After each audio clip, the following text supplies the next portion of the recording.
Bhí Féile na bPuiteachaí siúl Inis Meáin an deir seachtaine sa, chun céiliúreadh a dhéanamh an oidhreacht agus an saibhreas a bhaineann le torthaí an óir na leáin.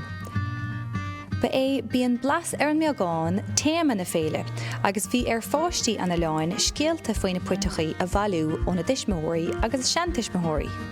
So bhí mar gin an ceist na seir scéal de Féile na bPuiteachaí, agus bhfuair mar amachúpla ceist faoi Féile na bPuiteachaí. So faoi Puiteachaí fadó. Agus na ceiste níos fearlam ná, na raibh na postí meallach scéal, bhí si dicá na bPuiteachaí le céile cin agusú le puiteach, agus nuair a tháinig siad scéal bhí siad salach. Is a fadó, bhíoch na gar gin na drishaí fad agus bhfuil sin anmha gun na daine an oileán mar ní cach siad gar an féar an bhhaoinar just ísach na gar bóba.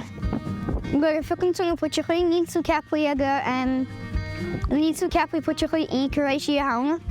Ná dearann se go gang pucaí an spictar up. So nuair a raithach siad amach a scéal an rud a chuir súta sin, úsáid siad na drishaí agus na Puiteachaí chun sin á lasa.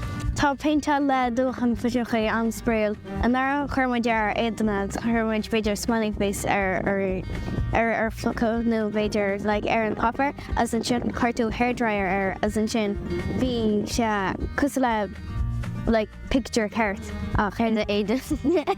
So go leor cumarta seán, cumarta spáchail, cumarta filiocht, an péinteáil Puiteachaí, cardlan subha go páistí, agus siúlaid an dúlra. Bhí comórtas filiocht ann chomá, agus bhuaigh céan ó caníle agus marcas ó bharrta an comórtas don ísgrúpa ranga 3 go ranga 6. Bhí mu an faoi na builte bhí ag mámáil agus faoi na Puiteachaí fád a fásacht as na drishaí agus mu sé bantiad. Ó gang sa faoi na háirní na sceáchaí agus na Puiteachaí agus na rugaí áfanseagar. Rud is álan faoi éile na bPuiteachaí ná go dtugann se an pobal ar fád le chéal tá chulinn na measca anseo agus a baint stása sa lá anseo san na pobal.